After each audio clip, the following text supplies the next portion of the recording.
Welcome back, everybody, to game number 2 of the quarterfinals matchup here in Collegiate League of Legends between Maryville and Winthrop. After an exciting game number 1, we now get a chance to see what Winthrop has to do now that they have side selection. Yeah, and we had a discussion during the break that a lot of Winthrop's struggles in that game 1 was sort of an identity crisis, that they didn't know exactly who to invest in. We liked that Trundle pickup, sort of creating that identity of individual prioritization, but also there was a little bit of a struggle with ZKG on trying to figure out what they exactly wanted to do with bottom lane.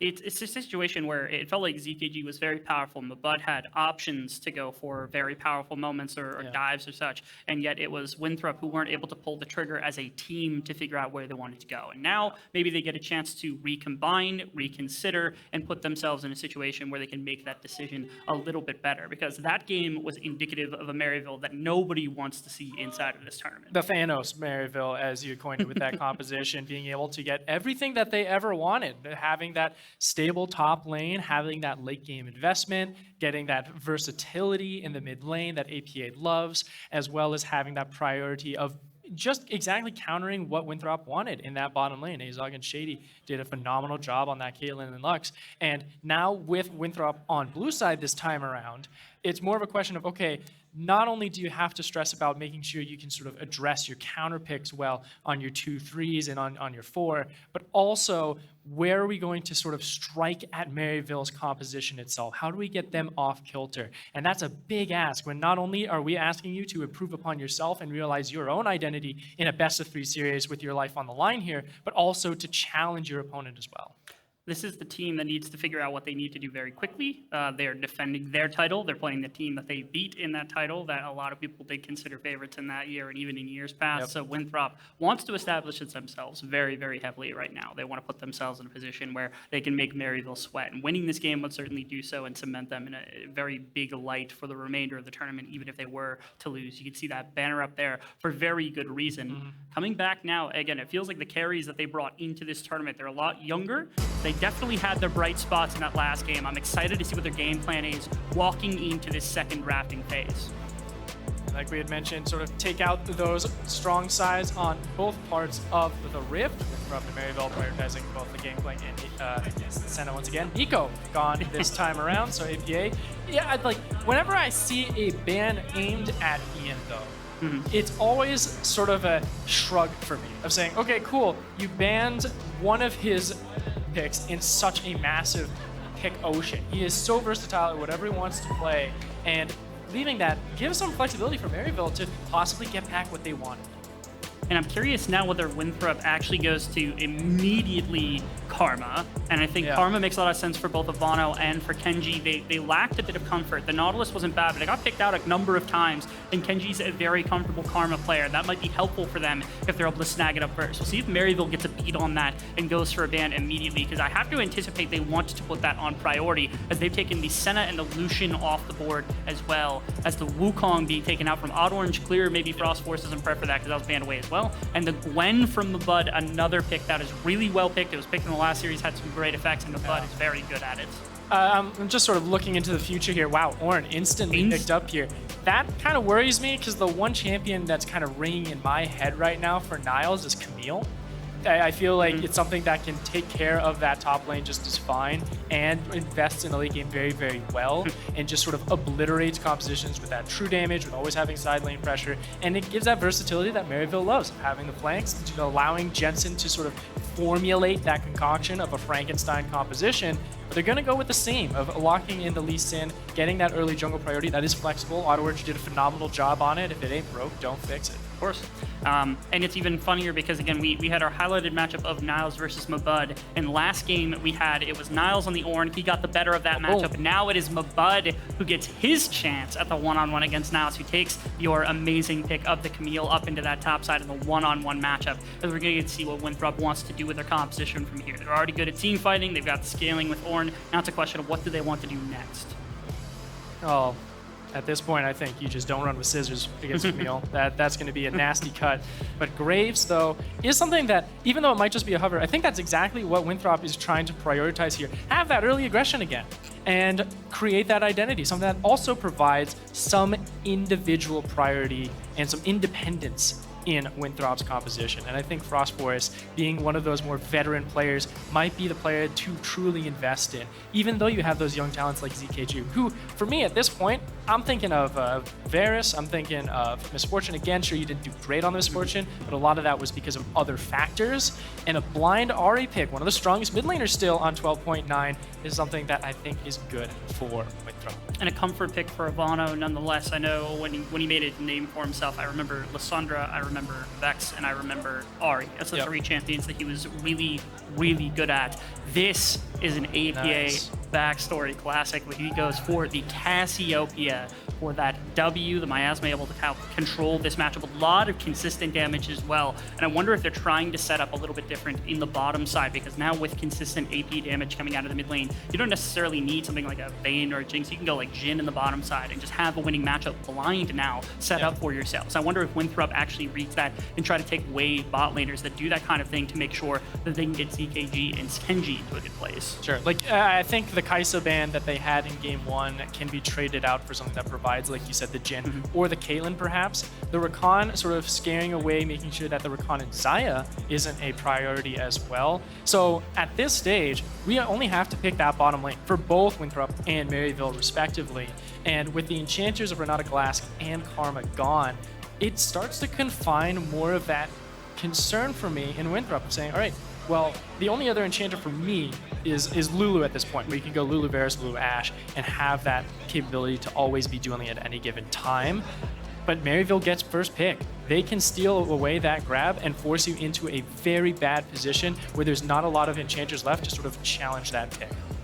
And I like this Kalista ban coming out because we haven't seen too much Kalista previously in this. We saw a couple of ADCs really go for it. The Tristana instant grab, though, this was another thing popular in round of 32, round of 16, as being something that could jump on some of the more scaling picks, and Azog wanting to maybe get aggressive here. And now you get support counter pick, and after Shady's performance in game 1, I'm not shocked that they go for that either. And it fits well with so many supports, and you can have the counter fit for it as well. And it puts the rest of Winthrop just in this pincer, because I'm already looking at Maryville, and I feel like I've got 5 of the gemstones already. I'm ready to snap a Thanos Gauntlet. What's more, I need something to drive a wedge in there and really cause an issue here, to just drive a lot of the Maryville win composition awry. And Kai'Sa does give me that capability of being able to dive in. A lot of Winthrop right now is very short-ranged of working together and bursting down an individual target and then trying to get some resets online. That Cassiopeia, though, is still in the back of my mind, saying there's that capability of always countering that problem. And with Kenji going Nautilus again, seeing his performance in game 1, he has to give me a better argument through and through, because I am not excited for this bottom lane at the moment. Yes, it works great in some laning phase assets, but boy, oh boy, lock it in, man. I want this here. Yeah, I like it as well. It's a Shady special. I love this. It is. And it's what we're going to get. A set there, direct hard counter for this Nautilus. And the Ornn as well. You can just completely obliterate this front to back that Winthrop has cooked up. And now I'm looking with Winthrop with their backs against the wall. This is a trouble composition for me. Maryville has once again done it. Jensen, you madman. Early on in the season, you always get to see people picking Nautilus, and then you see Shady who's picking sets, and he's got Predator boots, because he's going to bully that lane, he's going to bully every lane, he's going to be everywhere at once as much as possible, and Maryville feels confident that they can do so against Winthrop, who, to me, they've put together a more standard composition on Winthrop. They've got some dive potential, they can play front to back, they've got decent scaling, they've got all these attributes, but again, it's about where can they actually find their avenues attack against Maryville that they were prevented from doing in the previous game. Of course. And it sort of goes back to what we wanted out of Kenji in game 1, of being able to get online and start roaming around. It's a little bit more difficult now for me, because Tristana against a Nautilus and a Kai'Sa, you're going to need some security there. So I feel like the set is going to have to be locked down to sort of the bottom regions of the map a little bit more, and try and sort of hover around whenever Odd Orange is in the facility and be like, okay, now we're going to play for this. And you don't have to go far from your laning partner to really challenge for those objectives instead of roaming around like you did on the Lux Adjust moments ago. yet another composition as well from Maryville, where it feels like they've got comfort in 5 roles. They've got a very clear identity of what they're going to want to do, and they walk into this game being up 1-0 against the Winthrop. We'll see if the fates change as we step into game number 2. Winthrop are ex-champions, or I guess previous champions, fighting for their tournament lives now against the tournament favorites here in Maryville.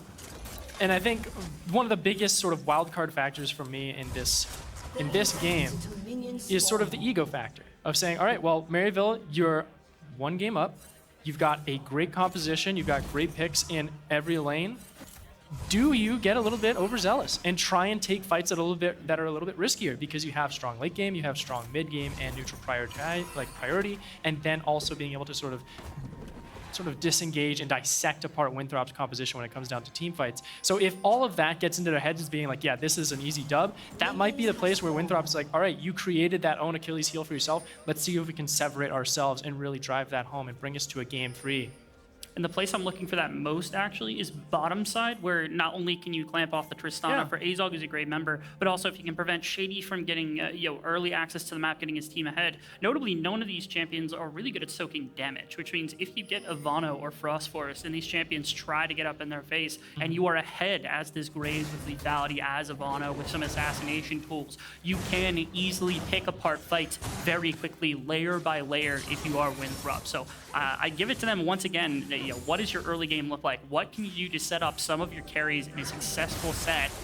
Immediately. That might be it, but I feel like the set and Tristana level 1 is a little bit stronger at this point in time, though we're going to be curious on who gets to level 2 first. And also, which jungler is going to come down here as well. Earlier, we do see that Frost Force is going for 1 initial clear, but we're going to have to put that on hold for a little bit. Flash, there it is. There it is. Right there, Shady flashes at level 1 as set, and he's going to be able to deliver all the Ignite Shady, and he's going to go down first! Oh, goodness gracious, he flashes after Kenji. They think they have the damage ignited so early. Now mid lane APA, he's going to find a solo against Delvado! And a quick response here, as nobody is there to make a response. And a phenomenal job there. You know, the little bit of overextension, I felt like Azog and Shady were going to get that kill. But man, ZKG sticking to his guns, being able to pick up that first blood. Unfortunately, though, the Ignite did grab that kill for Kenji, so not as great where the money goes, but getting that lane priority, just that presence and that invigoration in your morale is really what Winthrop needs. Make note that Auto Orange is down here as well. They're going to try to push this. Azog jumps on top of Kenji immediately, who has no flash and can't do anything else. Just more damage traded into Azog. As they are trying to push, it looks like maybe they want to try to get a reset here, but that's the best that they're going to be able to come up with. Auto Orange is going to loop back around, but Frost Force is on the top side now, as he might be able to catch this out. He's going to ward the Trad Rush, and he's not going to make the aggressive move. Instead, they're just going to catch Frost Force on his way down. Now Auto Orange turns around. Do we get a 3v3? We very much could here. There's no real summoners on Kenji, who is at half health, so he could get picked off quite easily. But Maryville doesn't want to take this fight.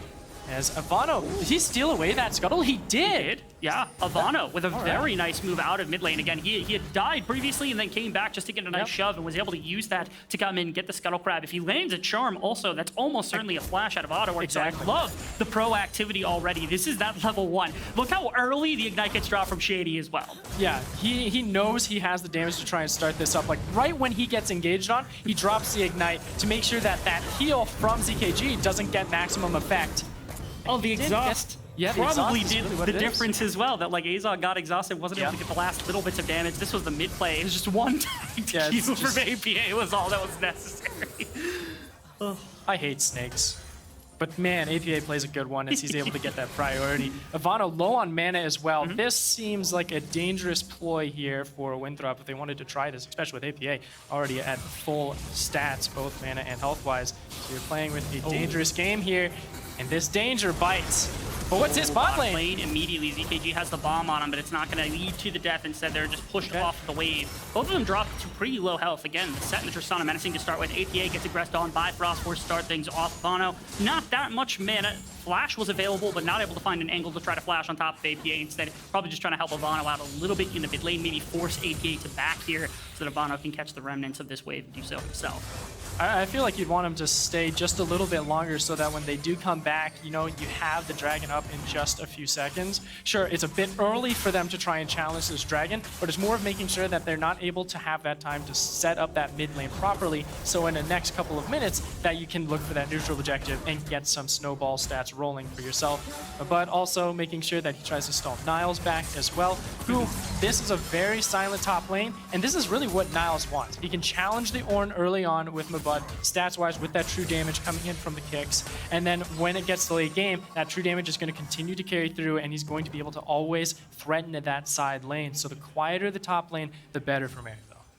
It's a nice place to be. They feel like they can maybe do that in a couple of lanes, because again, scaling on Cass, scaling on Trista do feel good in the later game as well. It's just a matter of, again, what aggression comes out from Winthrop, what they're able to get done is what we're tracking more than anything, because again, Maryville feels comfortable. Level 6 now.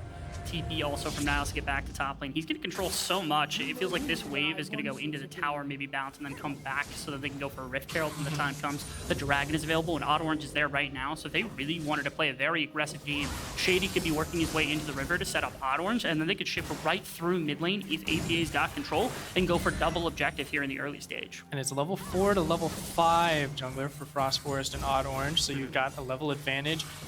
Some gank as well. And this is the one time that really Shady can get out of his lane is when you hit that reset for Azog to walk on back. You can use that additional time to go through.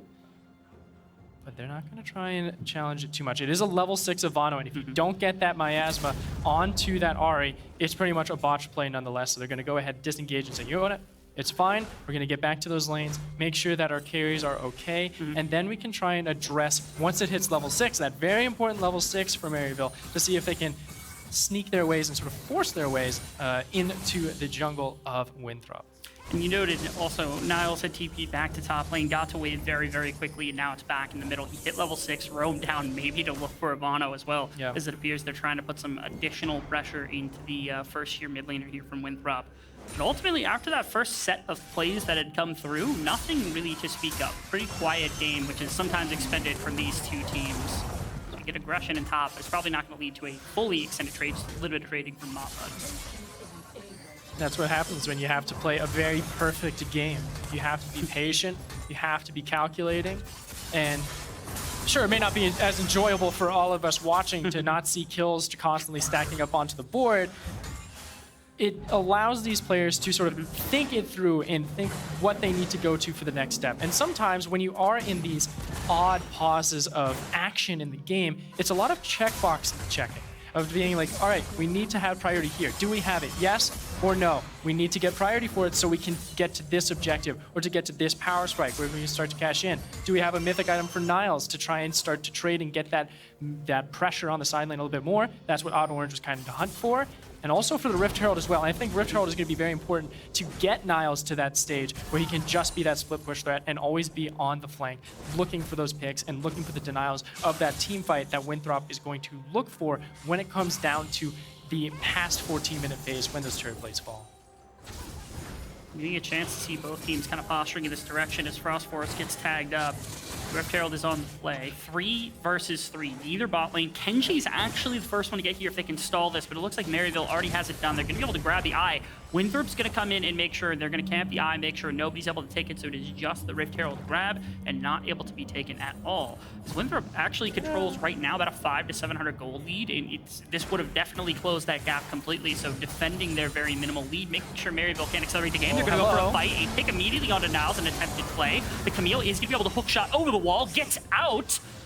Really nice play from Niles to somehow get out of a very dangerous situation. They do drive him off the map, which means Mavad gets a little bit of a move on his top wave, but ultimately, again, just defense of that Rift Herald play from Winthrop, leading to very solid play. I was a little worried for the bottom lane to see if Azog could get a turret plate here. He might just get that. So even with that rotation from Kenji, this plate is looking to be secured by Azog, excuse me, as they are able to just get that over there. That's the one advantage of Maryville, just an inkling of gold over to their carry to continue to push through. They also have some priority here in this bottom side of the map with how strong Azog is at the moment.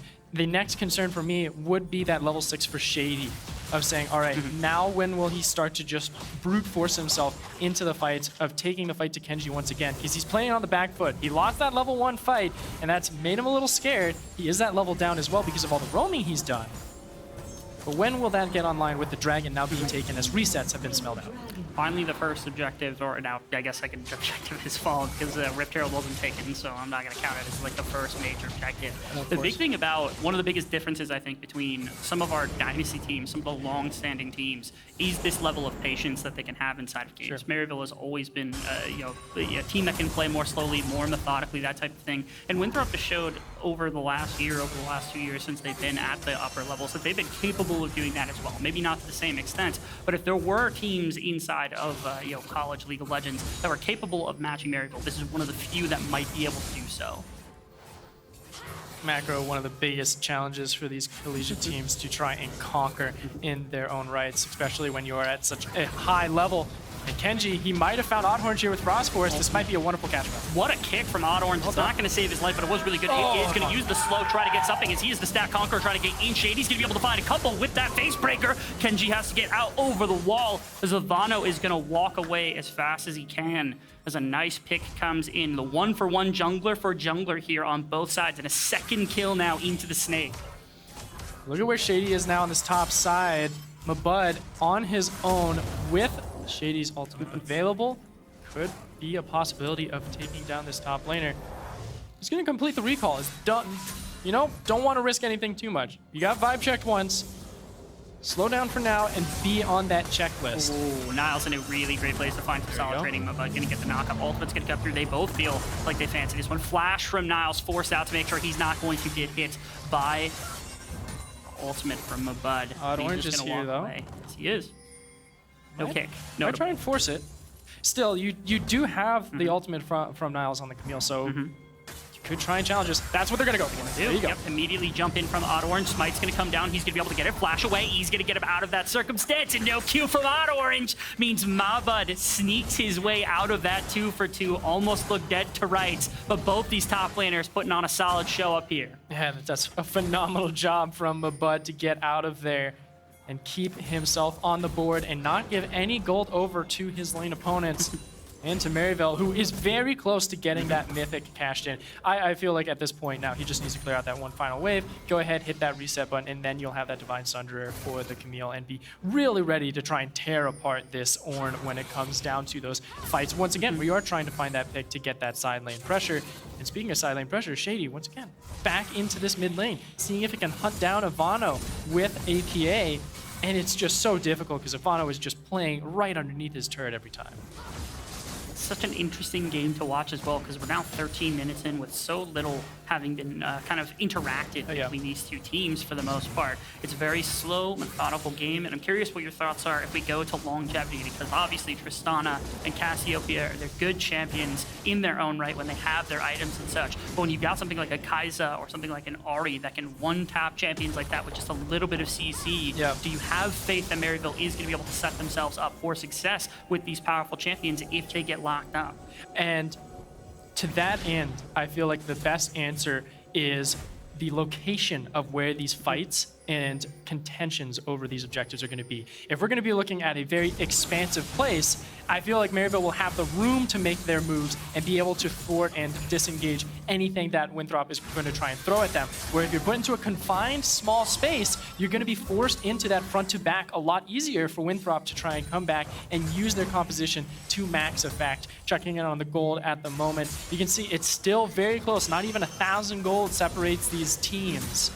And that means it's still anyone's game. The one real slight advantage for me is maybe that 600 gold there on ZKG over Azog, which could just be a boots or a dagger, just enough of that extra bump to win out in those trades. But no one's trading. It's 14 minutes in, turret plates are gone. And if if I'm incorrect here, please call me out for it. But I think only 3 turret plates were taken by both of these teams respectively, and that is not a lot of gold to try and really get an advantage into this very important mid-game performance. And there's something that kind of starts to dictate how fast that this game is going to end up playing out, and that to me is the sole point at this at this point. Because first off, if Maryville takes number 2, they're obviously 2-way, they're closer. If 1 gets taken by Winthrop in the next 2, the game slows down pretty progressively to a point where items start to go mid. Frostforce gonna get caught out. Nice little play, actually nice slide coming out. Picture he doesn't. He actually steps back into Shady, who pulls him in, has a lot of grit, so he's not gonna be under any real threat as Kenji is gonna be trying to track him around. TPs from both sides. We're actually gonna find a fight here almost immediately. Ivano is gonna try it. He's on a ward though, so they see him. Great play from APA. Nice. He's gonna catch out Kai'Sa on the front line as the Order Ultimate's not gonna get anything on the way through. Mabud is gonna lead to the death, but Frostforce is gonna get that one. Ottawa's gonna find him on the other side. Shady goes back in, pulls both of them together, and that means Mabud is gonna go down. Kenji is on the verge of going down as well, and Maryville is gonna find 4 kills around this dragon. Just hunting for Kenji, and they'll be able to grab it. A shutdown there for Odd Orange to grab against Kenji. And a fantastic job. And we were just talking about when this mid game opens up, where is that importance for these teams to really find that victory? And it was that location, that expanse of the river, to give them that space to work around the flanks, get past Mabud, get past Kenji, and then find ZKG. And it was mostly APA. He was able to find that quick pivot. And those quick reactions in that massive space gives them so much time to dominate. And we get to watch it again as they're able to find that catch. And this was looking good for Winthrop, who had thrown out that ultimate away from Ottawa. She didn't have that available.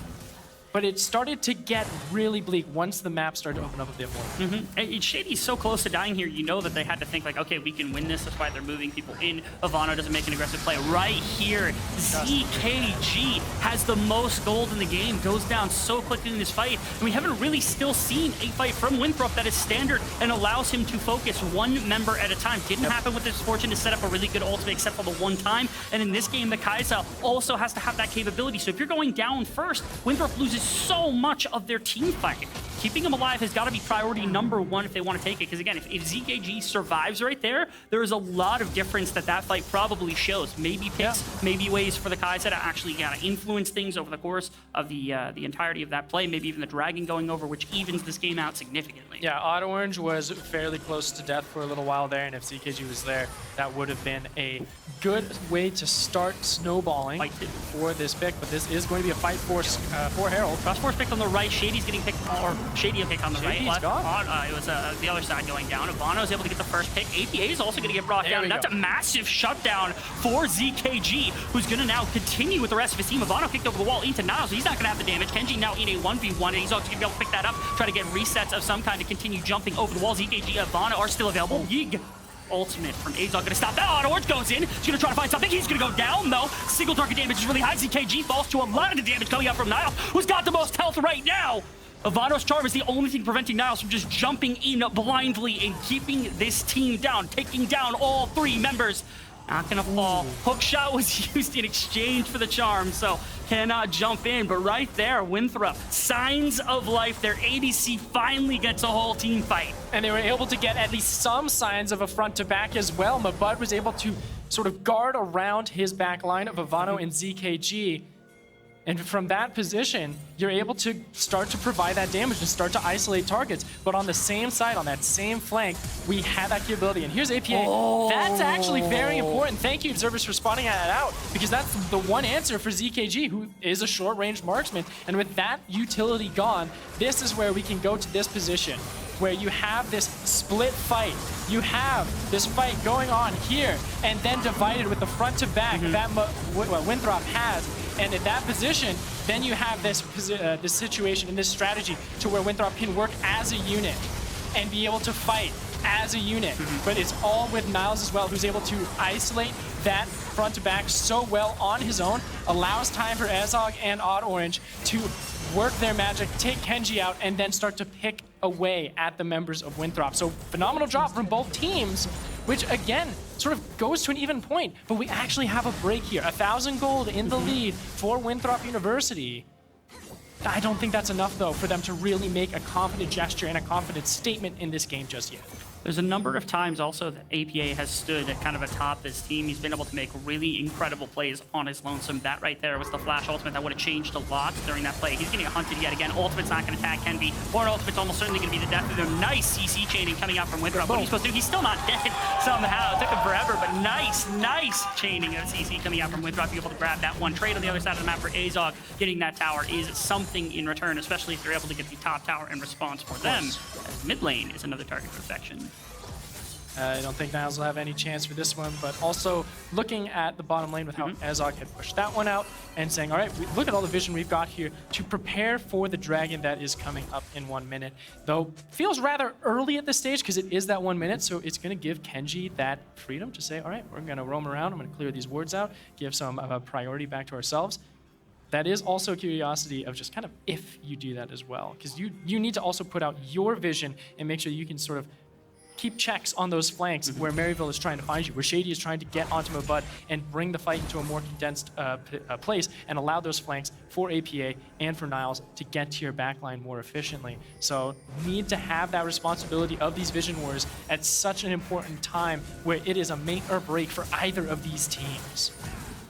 Actually rather funny because on one hand Maryville has been stacking dragons, but it feels like that's not really where they want to be because they push themselves into a situation where tactically where it has to be not condensed, right? Yeah, they're condensed like that into the river. It's easier to try to pull that if they're on the dragon. Seems like an early teleport. I feel like you could have just gotten that turret and then looked for the TP, Maybe. but with how close Winthrop was, it might have just, you just have to pull the trigger at that moment, right? Sure, you have the inside track here, but is this enough space for Maryville? And I don't feel like that's the case. They're going into the pit after they saw Mabud going for that hit priority, but it's burning down fast, but it's a team fight that Winthrop might try and hunt after. Can Maryville get out? They do. That is a crime there, I'd have to say, for Maryville. Winthrop just allowing that to happen. They need to get some mid-priority. If they can get this turret, that might be the best case, and then rotate up to the top side, get that turret offline as well, get some gold into your pockets where you can now pressure to where you can get over that 2,000 gold lead, and then start to have those items in your pockets to where the next big objective, the Baron, in the next couple of minutes, is going to be top priority. It feels like it's a guaranteed fight now around the next dragon with this gold advantage Also from Winthrop. They might feel comfortable, which is nice to see.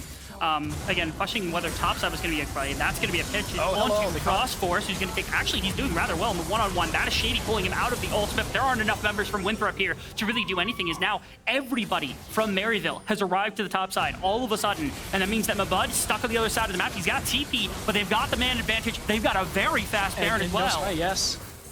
It's going to be a fight here for the Baron, but it's no smite available, so it's going to be Maryville's once again. They're going to be able to get out just fine. I'm starting to get up a prime record here for Maryville. Can you get out, APA? No, he's no flash. He's no way out. He's just stuck in the pit. He's going to try to fight his way out, but he also has no mana. They're going to give the kill over to ZKG. It's a pittance for what just got retrieved by Maryville as they close the gold gap. They grab the Baron buff this early in the game. And it can give them a lot of these outer structures that they're missing. This could be 2, 3K gold that could shift back into the pockets of Maryville that they didn't have seconds ago if Winthrop had been there and ready to make the response. What a decisive call from Maryville to find that one so quickly. Well, it was all off of that catch of Vano and Frost Force. The fact they were able to get those 2 priority targets, able to eliminate one of them, and the most important, the jungler, who had the smite, is like, all right, he's down. We can now challenge and take this Baron, no problem. And it completely negates that economy advantage that Winthrop had created, but because they are on sort of a back foot where they've been able to get away with a crime at Dragon, a crime at Baron, they are in a disadvantage of tempo, and this is where Winthrop is able to at least get some gold into their pockets, get another turret for themselves, and try and work back in that economy. This Baron buff power play for myself from Maryville is more of a neutralizer than anything. Try and get side lane control back into your favor. Get to a position where you can start to find those pincer maneuvers against Winthrop University, who at this point, the late game scaling with the Ornn is starting to get online. You've got that upgraded ornament there for some of your members. And at this stage, if Niles is not pressuring a side lane, I feel like it is losing resources. It's a situation now where, I mean, we're 2 minutes out from the next dragon. You've got Baron buff. You're not going to be up that much gold. You might be able to recover back to neutral gold, and you're going to have to find a way to fight because you know Winthrop's going to want to force around that. And we'll actually see, I wonder if Maryville just bails on that idea and instead tries to set up where they could push even further into like mid lane to grab inner towers so that they can capture more gold so that the next fight around like the 5th dragon might be the play rather than just taking the bait for the guaranteed fight setup that Winthrop is going to want to make sure they don't lose that Ocean Soul. I don't know, this just kind of feels odd for me for Maryville of being in the position that they're in right now, having 4 up on top, Niles being the one to sort of freeze mid and try and hunt for those picks. And wow. That is just a brutal amount of damage. You're gone here, Niles. You're gone. Over to Niles. He tries to find him. He has to jump out. Azov jumps onto ZKG as well. Orange as well. And he's not going to. He's going to get him. What a buster shot from Azov. As that's going to find 2 of Vano and ZKG are down. The damage is down. The Baron buff is up. They're going to find more than enough in the mid lane to recoup for everything that they are down in a game like this, and they are the ones that get the first move towards the dragon. I anticipate that's the reason they are pulling off right now to make sure they get set up around that objective effectively. I think it's hit the resets now. You still have that minute until dragon. Death timers are still pretty low. You got 15 seconds for Ivano and ZKG respectively, so you're not going to have time to just do a full setup and get that proper pick. And this is just another phenomenal adaptation from Maryville University, being able to collapse on this isolated Niles so quickly. He gets out, and they're able to find that engagement so quickly. You get that hit, it's like, all right, we're going. We're getting this kill, and boom, a perfect capture and defuse. And honestly, that's the best way to play it. Nathan, let's go! Yas King. Get this one and get this set up now here for Maryville as you get the vision control. And with Ocean Dragon, you've got a couple more points to look at. You got some more pushes to try and address. And for me, that still plays into Maryville University. More shadows to work with to try and find those flanks and those pincers. And look at what Winthrop is walking into. So much darkness as Niles found Mabud, and they're looking for the pincer now. They are. They're going to go back around the other side. So they're giving up some of the space that they had just attained, but there is no real threat, I don't think, unless they had a third member there to try to bring down Mabud. As now into the river goes Winthrop. As they're able to contest against this. They need to prevent the 50-50 from going other. If they lose the soul here, I don't think it's complete lights out for them altogether because the gold is still even, but they basically have to win the fight afterwards. So that's what we're tracking right now. Look for positions of flanks. Tell me what you see right now. I'm looking at this one. When is he going to get that front to back? But I'm also looking at Niles. Where is he? Where does he get on back? Immediately. ZKG actually gets the first kill into the pit. Orange gets brought down. Dragon goes to the side of Winthrop as well. Knocked up in the middle of the fight. And Winthrop are not down yet. They get 3. They deny the soul point, and they're hunting the solo laners of Maryville with gold in their pocket to spend, with life inside of the series. They're trying to hunt down APA, the flash from Kenji. The W is going to hunt him from PGAG, but he's not going to be able to continue. He has the ultimate to go. Ivano's going to flank him on the other side. What a great opening. And finally, ZKG gets in there, and he gets another one. And that means Winthrop back in it. They've been able to keep their gold lead for so long, and now they're able to act upon it. And I was looking for those flankers. I was saying, all right, we got to look for Mabud to have that front line, but we also have to look for Niles and APA to get into those flanks. And they were in the back line. They were stuck in a forced position, and they were stuck in the tribe rush, getting caught out. Shady, you need to get out of here. You might just get caught out, and another kill leads to another kill.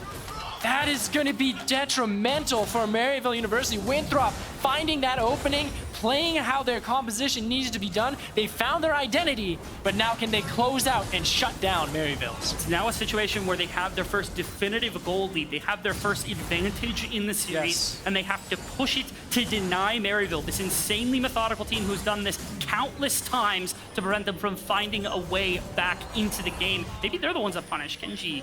This is good. It's a good pincer. Try and catch those late recalls. There's no mana on Ivano. Frostbore's also has no flash either. Reinforcements aren't on the way. Nobody is coming to help. Frostforce is going to try to loop out on the other side. You do notice CKG is going to push up on the bottom. ZKG is going to push up in the mid lane, bottom lane as well. Warren is pushing Mabud, going to try to get something. Decent damage from Frostforce. He's not easy to kill, but he's now wrapped around on him. He needs to waste as much time as possible for those respawn timers to get back up, because Baron is available. He's down once again. Maryville is going to go for this Baron pick once more, but here we are, Mabud and ZKG saying, you know what, that's a botched objective. We just need to go and push our own. Keep on pressuring, get that inhibitor to where you have that constant lane that needs to be addressed by Maryville. And I think I like the call actually for Winthrop, right? Yeah, you can try to sacrifice and go for a Baron. You can try to get something, but the opposite side of the map, taking down, I was hoping they would get an inhibitor, but they can't quite get that one off. That would have led to bottom lane being pushed out, would have led to a harder job for Maryville being able to push out for set up for Dragon or anything like that. You do know, of course, that now, again, 2.5 minutes, that's a guaranteed place that Maryville wants to find themselves on the map, unless, again, you have just sacrificed all your lanes on Winthrop's side. So they maybe feel like that's not the biggest deal in the world. They just pull some gold off the map to the best of their abilities, still commanding that lead, still hoping these teamfights can find them a win in the end. And it just feels, for me, with these Baron power plays, they're just neutralizers than anything. Winthrop gets that advantage. They make that mistake where Frostforce gets caught out. More or less the fact that Maryville is able to force them into a choke point and then take out Frostforce in that position. And then they're able to get these Baron buffs and be like, all right, let's even up this game again. 13 kills to 13. Let's make sure the gold's even as well. So we're playing on that even battle. And it really comes down to that raw knowledge of how do you play around yourselves? How do you play in this true equal state of this game?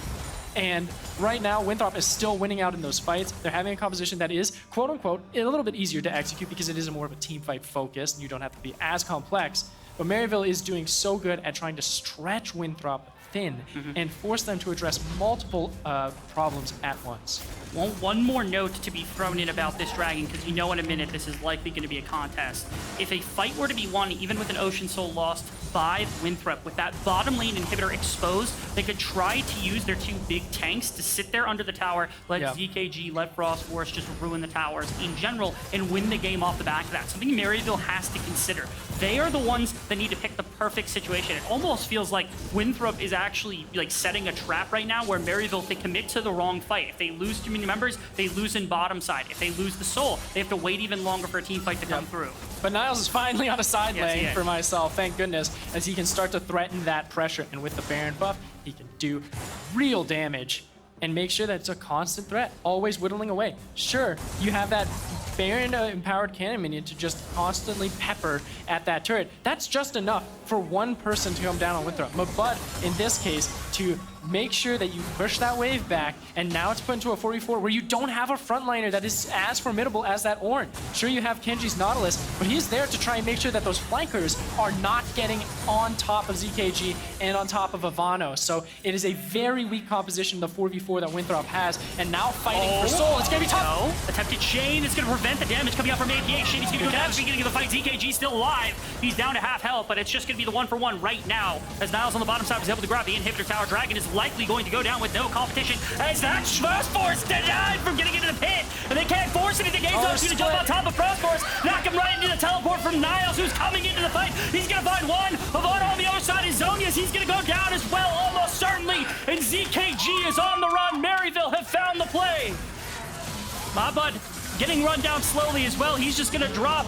Every member except ZKG is gone now off the map. Maryville could try to push. They at minimum get this inhibitor. They have 30 seconds to try and get this inhibitor and anything else that they can find. Though Baron is gone, they have the damage to rip through these structures and to isolate ZKG and Kenji very well. I'm thinking that they can force this gamble. They can say the storm would just focus those structures, and this could be the win. It's gonna be that. They're gonna try to find it. ZKG gonna get flashed on by Niles. The tower, it's gonna go down. Maryville's got the damage. Maryville made the fight happen, and it looks like Maryville's gonna take game number 2, and they're gonna win to advance to semifinals.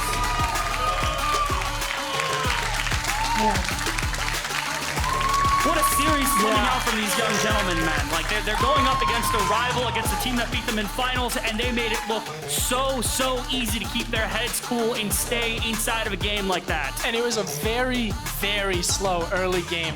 They made that mistake early on with Shady getting killed in that level 1 trade in the bottom lane.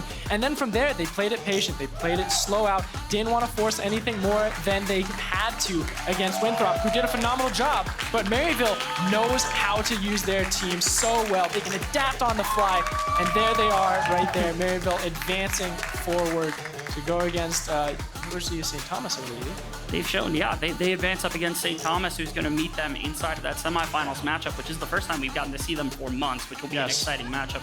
Winthrop, I mean, again, coming off of a team that's had substitute after substitute kind of thrown into their roster since the beginning of the split, they had a really nice run coming into this tournament. That second game was so contested, I think, almost against the expectations of what, at least our analyst has anticipated with the 2-0 being called, because that game was more or less more of a coin flip than I think anybody would have anticipated. So the performance of them and all their young players bode well for the future of that roster as well. Yeah, I think the fact that they were able to come back in this series, get to a point where they were able to really fight evenly against Maryville, who has been really hyped up as just the titans of this season themselves, and then being able to just challenge themselves in also creating that identity in a series. And the fact that they have such young talent as well with ZKG, who has really come up in such a short amount of time, is just really a tip of the hat to them as well. But Maryville, dominant performance, dominant capability, and it's looking tough to take them down.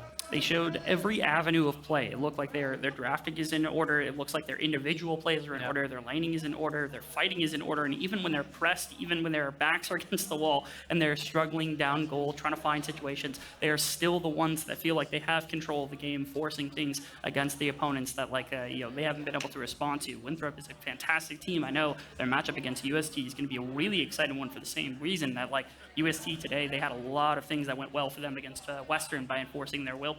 So you get this collision of styles that we were anticipating Winthrop could go for, and now get the pressure Maryville. Oh, it's going to be just so exciting for myself to see how that next matchup is going to go. And with how well Niles had been able to perform on the Ornn and on the Camille. And to be fair, he is just by far such a dominant player in that top lane and gives so much freedom for the rest of his team to create that pressure in elsewhere on the map. So I'm excited to see what else they've got in their backpacks here at Collegiate. Well, now that we've had our champions for the day kind of established, we had Maryville winning their quarterfinals game. We're going to be joining the Tigris and APA for our post-game interview. Thank you so much. It is a Maryville victory on the day, solidifying that spot in semifinals, and I am joined by the mid laner, APA. Oh, what a series. That second game was a bit closer, though. Can you give me your raw reaction to the two games? I mean, first game was pretty easy. I had a lot of stage-like jitters, first time I've ever played on stage. And then second game, the nerves went away. I got the solo kill on Ivano. It's feeling really good. Yeah, what was this like for you coming onto stage? Many of us that also watch Proving Grounds had seen your play there and beyond, but now joining Maryville this season, just tell me about it. It's definitely very exciting. It's like a surreal moment to play on stage for the first time and then get a 2-0 sweep. Yeah, 2-0 sweeps are always a good time. What is the team dynamic like? Because you've got veterans like Shady, who's been there for a while, Niles coming back, but then you as well as Azog coming through for the first time. Playing with them is definitely very nice. Like, I'm just talking with them before the game and like in between game 1, game 2, like telling them, oh, I'm a little bit nervous to play on stage and stuff. And they're just like reassuring me and telling me I'll do well. Like in draft, they told me to pick the cast game 3 or game 2. Is there anything that they shared in terms of what this victory means? Because those that were playing on the roster last year ended up losing to Winthrop in the finals and now knocking them out? Not really. I think we're all just really excited to win. Winning is a very exciting thing. You have some more that you're trying to do, though. You know what the matchup is going to be in semifinals. We just saw USD. Thoughts on that? I think it would just be another clean 3-0 sweep. I think Winthrop was probably the second best team, and we smashed them, so I don't think we'll drop a game this tourney. All right. APA always planning ahead for that victory in the semifinals. Thank you for joining me for the interview. Time for us to continue breaking this down and wrapping up the day in its entirety. Let's head on back over to the desk. Thank you, Gabby and APA. Fantastic interview. And I think he kind of said it all. A man, a few words, but honestly, not many are needed to go and look at the games, Max. He said that Winthrop's the second best team, and they just 2-0'd him like that.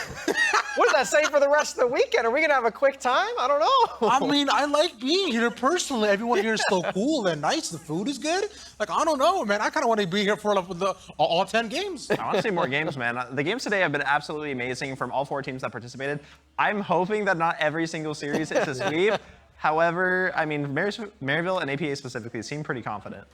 I mean, obviously so, because when you're a team like Maryville, you boast such integrity, such gravitas, you could say, when you step on the stage and your roster in general, especially with the backing of Jensen Go, it makes sense why they felt so confident coming up here. Yeah, and even in a draft like this, I really love that they still have a lot of that confidence because, like APA said, he did go for this Cassiopeia. His team encouraged him to do so. They've got the Tristana, another Lee Sin game from Odd Orange. You can tell that they are very confident in their capabilities of winning in the early stages of that game, and they kind of did need to do so because they were against the Orange. They got first picked away from Niles. And considering how that was a big part of the overall strategy too, I find it, Winthrop did adapt well though, I'd say, Colin. Yeah, definitely. I mean, I like this draft from Winthrop specifically a lot better than the first game. I think realistically, it feels a lot more at home for the style that they like to play. And you even have this play bot side where they are able to get the first blood. So they got off on a much better foot than the other game against like the Caitlyn Lux. However, it doesn't seem like they were really able to pull it back. One of the things I do want to highlight is the Dragon fight that Winthrop actually won in the mid game around the 25-minute mark. Yeah. There's something pretty interesting about playing against Maryville that I think is kind of interesting.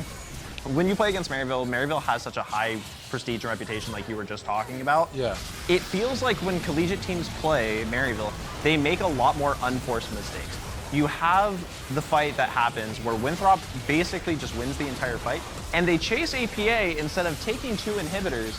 And I don't know if that happens against teams other than Maryville, because it's something about this team, as someone who's competed against them last year and has helped on staff before with them, it is a weird phenomenon that I've noticed in my collegiate career, but watching it live, especially here, it's really interesting to kind of see it happen again and again. I mean, they've got all those stars on their jerseys for a reason, They win a lot. And like I was saying at the top of the show for this specific best of 3, the last time that they did win was with Niles. Niles was there, and I like the casters were talking about this too. He was doing a lot of that lifting for this team. As we can see this Camille play, he's trying to dive in and make plays, but in the end, he's just bait for his team, and he does that, he fills that role so well, and no flame to Chippies, but I think this team is just a different piece with him.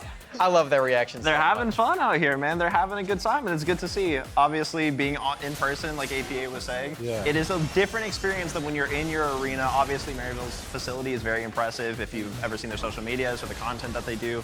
But being on stage, you sometimes wonder how it is going to affect players, like APA, where it is their first time. But, you have veterans on that roster like Niles, like Odd Orange, and like Shady, and they feel very much at home, you could just tell. And speaking a bit about some of just the veteran team versus some of the new players, right? I did want to draw a bit more attention over to the Winthrop boys as well, who I definitely think, as you were saying before, played their hearts out, like as much as they could. And it was a bit as though, as you saw throughout the game, they went up and down. It was as though they were emulating Katy Perry because they were hot, they were cold. And then suddenly when they wanted to go in, they were yes and they were no. I think it is really, and it goes back to what I was saying earlier, Winthrop was very much in this game and ahead for the majority of it. They were, if you look at the gold graph, they were ahead most of this game until it was literally already over, and especially with a comp that has something like Kaisa Nautilus Ornn against a Tristana where your scaling is probably actually better, but the fights were just so close and they weren't really able to really close it out. And those unforced errors that I were talking about really ended up dooming them at the end. But overall, a great performance, especially compared to Game 1. I think we do, in a game like this especially, have to come back to that scary aura of Maryville and how much it's maybe going to affect the other teams that they play against. For UST, this is a match that they've played against each other a few times this year. UST did win against them in Hugh Fest. And now that they're here, they've got a little bit of different rosters, but I think that matchup is going to be really interesting to see, if that aura of well, they're Maryville, can we make this play? I don't know. The hesitancy, is it still going to be there? I don't know. Yeah, because if we do go ahead and take kind of a macro look at how the games have kind of gone on and progress forward, I think things will be tough. in general and For it'll who? be close. For Maryville or for Don't both? put that on me right now. Hold on. We haven't decided just yet. We're not at that point so far, but you know what I can decide currently though is I want to take a quick look at the actual bracket to kind of, you know, move out a little bit yet again and understand how our days looks going forward. Because although we're kind of reaching the end of day one, we do have many more days to go forward here as well, gentlemen. So, because just tomorrow, we got 2 more best of 3s. Yeah, definitely. You have Bay State versus UC Irvine, and you have Michigan State versus Converse. Those games are going to be very close. I actually think both those games are going to go to 3 games personally. A lot of really interesting things that you can see come out of those teams. Michigan State, their claim to fame is that their drafts are very strange, very weird, and their games are chaotic. The gold swings from their games in round of 16 and 32 are crazy. Converse, well known for the Scary Jerry show. That whole team is very, very consistent at getting behind early and still managing to come back. And then Bay State and UCI are kind of go back to that blue blood versus new blood kind of idea that we were talking about at the beginning of the show. Bay State didn't really get to compete in CELO last year. UCI is staple for many, many years. So it'll be really interesting to see all the different dynamics we have at play.